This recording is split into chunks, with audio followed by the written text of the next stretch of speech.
Gold, trusted gold buyers. మీరు తాకట్టు పెట్టిన బంగారాన్ని విడిపించి ఈ రోజు ఉన్న మార్కెట్ ధరకు కొనబడును. నమస్తే, welcome back to iDream media. మన ఆయుర్వేదం ప్రోగ్రామ్కి అందరికీ స్వాగతం. మన శరీరం అనేది వాత కఫ పిత్త దోషాలతో ఆధారితమై ఉంటుంది. ఇది అందరికీ తెలిసిందే. వాత దోషం ఏంటి, కఫ దోషం, పిత్త దోషం, దీని మీద చాలా వీడియోస్ చూసాం. ఒకవేళ ఏదైనా డౌట్ ఉంటే సర్చ్ చేసి చూడండి. అయితే ఈ వాత దోషాలు ఉన్నప్పుడు కీళ్ళు పట్టేయడం, ఇప్పుడు చాలా మందిలో చూస్తుంటాం. 30 years వాళ్ళు కూడా చక్కగా కూర్చొని భోజనం చేసి లేవలేక అబ్బా అని పట్టుకొని లేస్తూ ఉంటారు. ఈ కీళ్ళ నొప్పులు ఇలా జస్ట్ ఇలా హ్యాండ్స్ ఇలా చెయ్యాలన్నా అవ్వదు, లేవాలంటే టప్ టప్ టప్ అని సౌండ్ వస్తూ ఉంటాయి కదా. అవి ఎందుకు వస్తాయి అంటే 1-2 సార్లు అంటే ఓకే, లాంగ్ టైంలో మోకాళ్ళు అరగడం కానీ లేకపోతే కీళ్ళకి సంబంధించిన ఇంకా ఏదైనా ఇష్యూస్ రావడం కానీ జరుగుతూ ఉంటాయి. ఇవి ఎందుకు జరుగుతాయి, వచ్చినప్పుడు ఏం చేయాలి, మన ఆయుర్వేద వైద్యంలో ఎలాంటి చిట్కాలు ఉన్నాయి, ఈరోజు తెలుసుకుందాం. ప్రస్తుతం అంతా ఉన్నారు ఎస్కే రసూల్ గారు. అమ్మ లాంటి ఆయుర్వేద వైద్యాన్ని మనందరికీ అందించాలనే ఉద్దేశంతో 9 generations కూడా వాళ్ళ ఫ్యామిలీ అంతా కూడా ఆయుర్వేద వైద్యంలో ఉన్నారు. 35 ఏళ్ల పైన అనుభవం ఉన్న ఆయుర్వేద వైద్యులు మనతో ఉన్నారు. ఈ సమస్యకి పరిష్కారం ఏంటో తెలుసుకునే ప్రయత్నం చేద్దాం. నమస్కారం అండి. నమస్తే అమ్మా. పెద్దవాళ్ళంటే ఇప్పుడు 60 ఏజ్లో ఉన్నవాళ్ళు, 65 వాళ్ళు కీళ్ళ నొప్పులున్నా లేకపోతే ఇట్లా లేస్తున్నా అది వయసు రీత్యా వచ్చిన జబ్బులని అనుకోవచ్చు. మనం వయసు పైబడింది కాబట్టి వచ్చింది అని. 30లో 40లో కూడా కింద కూర్చొని లేవలేకపోవడం, ఏదైనా గట్టిగా పని చేయలేకపోవడం, పటుత్వం లేకపోవడం, ఇలాంటివన్నీ చెప్తూ ఉంటారు కదా. ఇవి ఎందుకు వస్తాయి? వాత దోషాల కిందకే వస్తాయి ఇవన్నీ? ఎలాంటి రెమెడీస్ ఉన్నాయి ఇంట్లో చేసుకోవాలన్నా లేకపోతే ఆయుర్వేద వైద్యంలో? చక్కటి ప్రశ్న అడిగారు. ఈరోజు మనిషిగా బతకట్లేదు, ఆకలితో బతకలే, ఆశతో బతుకుతున్నాడు. ఆశతో ఇక్కడ ఆరోగ్యం ముఖ్యం కాదు, ఏటీఎం ముఖ్యమైంది. డబ్బు ముఖ్యం, సంపాదన. అనారోగ్యం పాలవుతున్నారు. ఇక్కడ ఈ అమ్మలాంటి ఆయుర్వేదం ఏం చెప్తుందంటే, సంవత్సరానికి ఈ సంవత్సరంని 3 నెలలుగా భావించండి, 4 భాగాలు చేయండి. ప్రతి 3 నెలలకు ఒకసారి మల విసర్జన కోసం పల్లెటూరులో అయితే నీల తంగేడి ఆకు, ఇక పల్లికి పట్టణానికి మధ్యలో ఉన్నవారు సునాముకి ఆకని, ఇక ఏదీ లేదు అన్నవాడు ఆముదం అని తాగి ఆ పొట్టని శుభ్రం చేసుకోవాలా.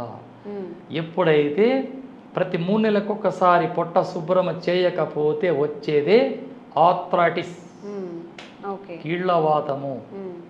ఈ కీళ్లవాతం స్టార్టింగ్లో ఈ కీళ్ళు శబ్దం రావడం, అలా టైట్గా అయిపోవడం.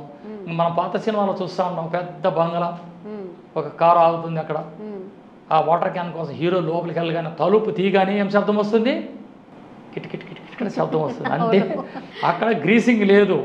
ఆ తలుపు తెరుస్తూ మూస్తూ ఉంటే అక్కడ గ్రీసింగ్ ఉత్పత్తి అవుతూ ఉంటుంది. అక్కడ గ్రీసింగ్ ప్రాబ్లం కాబట్టి ఇక్కడ గ్రీసింగ్ ప్రాబ్లం. మన కాలంలో కూడా గ్రీసింగ్ ప్రాబ్లం ఉత్పత్తి లేదు. ఆ గ్రీసింగ్ పెరగడానికి మనం ఏ ఆహారాన్ని తీసుకోవాలా?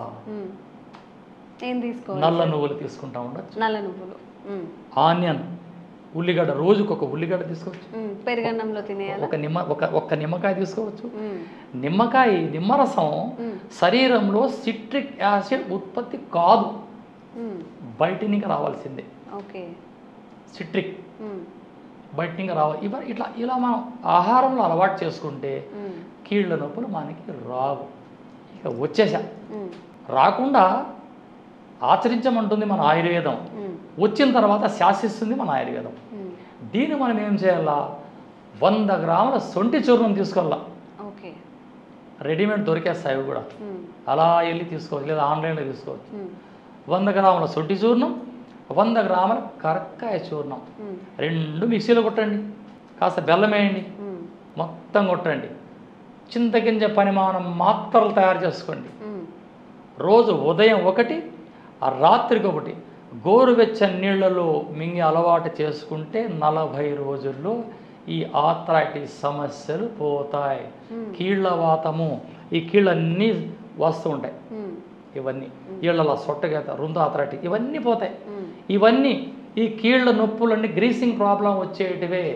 దానికి ఇంకోటి ఏం చెప్తున్నా, మహాబీర విత్తనాలు చూర్ణము చేసి 2 స్పూన్లు రాత్రి నానేసి పొద్దున తాగండి, పొద్దున నానేసి రాత్రి తాగండి. ఇవి చేస్తూ ఈ శొంఠి, ఈ కరక్కాయ చూర్ణం, బెల్లం అలవాటు చేసుకుంటే 40 నుంచి 80 రోజుల్లో, 80 నుంచి లేదా 90 రోజుల్లో మొండిగా సమస్య వస్తే ఇవన్నీ చేయకముందు ఫస్ట్ మీరు ఏం చేయాలా, మల విసర్జన కోసం మీరు ఏదైనా తీసుకోక తప్పదు.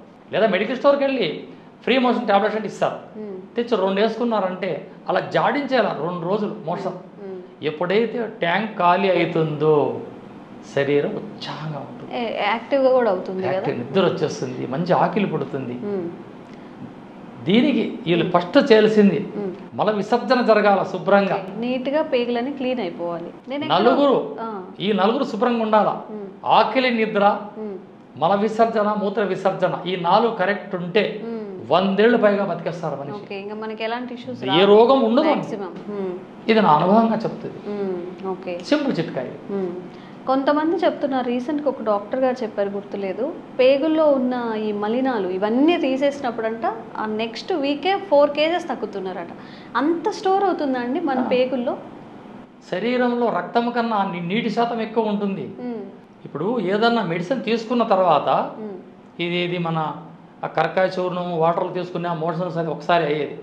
కరకాయ చూర్ణం 2 స్పూన్లు గోరువెచ్చని నీళ్ళు తీసుకుంటే ఒక్కసారి. ఇక్కడ సునాముకు చూర్ణం ఉదయం రాత్రి 3 రోజులు తీసుకున్నామంటే మలం వెళ్ళిపోయి లాస్ట్లో ఆ పేగుల గోడలు చుట్టుకున్న ఫ్యాక్ట్, బ్యాడ్ కొలెస్ట్రాల్ అలా మొత్తం ఆయిల్ రూపంలో వచ్చేస్తుంది బయటికి. అది రావాలా. ఎప్పుడైతే అది వచ్చేస్తుందో దేహం శాంతంగా మారిపోతుంది, బీపీ పెరగదు. బీపీ పెరగడానికి కారణం ఈ మలవిసర్జన జరగకపోవడమే అని నా వైద్యశాస్త్రం చెప్తుంది. ఇప్పుడు మీరు ఆముదం తీసుకోవాలని చెప్పారు కదా, అది ఎలా తీసుకోవాలి? ఆముదం అనేది ఆముదం మంచి వంటాము దొరికితే తీసుకోవాలి, లేకుండా వద్దు. లేదా ఆముదపు గింజలు దొరుకుతాయి. ఆముదపు గింజలు ఒక 10 గింజలు అలా చిత్తకొట్టి పైన చెక్కు తీసి అది అన్నంలో పెట్టి మింగేసామా తన పని చేసుకుని వెళ్ళిపోతుంది. మేము నేపాలతో మెడిసిన్ తయారు చేస్తాం, మా ఇంటికాడ ఇస్తాం. ఇచ్చిన తర్వాత మెడిసిన్ ఏమంటే ఇవ్వం మేము. వాడు సత్య ముసలోడికి చిన్న పాప వచ్చినా ఈ నేపాలలో తెచ్చిన ఔషధం ఇస్తాం, అబ్జర్వేషన్లు పెడతాం, పొట్ట శుభ్రం అయితేనే మరుసటి రోజు మెడిసిన్ ఇస్తాం. ఒక్కసారిగా మెడిసిన్ పనిచేస్తుంది. ఇప్పుడు ఈ మల్లలన్నీ ఉన్నా కానీ మనం ఏదైనా మెడిసిన్ వేసుకునేటప్పుడు పని చేయకపోయే ఉంటాయా? ఇప్పుడు డాక్టర్ గారు చెప్పరు, ఇంజక్షన్ ఇస్తారు, మెడిసిన్ ఇస్తారు, పోరా అంటారు. ఆయన కూడా ఆయుర్వేదం వైపు చూసి పొట్ట శుభ్రం కావడానికి వాళ్ళ రూట్లోనే వాళ్ళ మెడిసినే అల్లోపతి మెడిసిన్ ఇచ్చి ఆ పొట్ట శుభ్రమైన తర్వాత మెడిసిన్ ఇవ్వండి. అందుకే మంచి మేధావిన ఈ డాక్టర్లు కూడా గొప్ప గొప్ప వారు ఉన్నారు. ఎనిమా ఇస్తారు అందుకే. అవును, హాస్పిటల్ పోగానే జ్వరం వచ్చింది అడ్మిట్ అంటే ఎనిమా ఇస్తారు. ఆ ఎనిమా ఇచ్చిన తర్వాత సగం దరిద్రం వెళ్ళిపోతుందండి రోగం. అప్పుడు సింపుల్ పారాసెటమాల్ వల్ల ఆయన బాగా చేసి పంపించేస్తారు. ఇది విషయం. కానీ ఇక పొట్ట శుభ్రం అయితే అనేక రోగాలు రావు. ఒకవేళ వచ్చేసాయి, పొట్ట శుభ్రం చేసుకొని నేను చెప్పిన శొంఠి చూర్ణం, కరక్కాయ చూర్ణం, బెల్లం వేసి నూరి చింతకింద పరిమాణంలో పాలల్లో కానీ నీళ్ళల్లో కానీ సేవిస్తే ఈ కీళ్ళ నొప్పుల సమస్య ఉండదమ్మ, నా అనుభవం తెలియదు. ఓకే, సో మీకు ఎవరికైనా కానీ ఈ కీళ్ళ వాతానికి సంబంధించిన సమస్యలు ఉన్నప్పుడు ఇప్పుడు సార్ ఏవైతే చెప్పారో ఆ చిట్కాలు పాటించండి. ఎలా అనిపించింది మీకు? వర్క్ అవుతుందా? 100% వర్క్ అవుతుందని చెప్తున్నారు. ఒకవేళ వర్క్ కాకపోతే ఇంకొన్ని చిట్కాలు బోలెడని ఉన్నాయి మీకు అందించడానికి మేము రెడీగా ఉన్నాము. ఒకసారి వాడి ట్రై చేయండి. మీ రిలేటివ్స్ కానీ ఫ్రెండ్స్ కానీ ఎవరైనా చిన్న వయసులో కీళ్ళ నొప్పులు ఫేస్ చేస్తున్న వాళ్ళకి వీడియో ఫార్వర్డ్ చేయండి, చాలా ఉపయోగంగా ఉంటుంది. మీకు ఎలాంటి ఆరోగ్య సమస్యలు ఉన్నా కానీ కామెంట్ చేయండి, తప్పకుండా వీడియో చేసే ప్రయత్నం చేస్తాం. థ్యాంక్ యూ అండి. నమస్తే.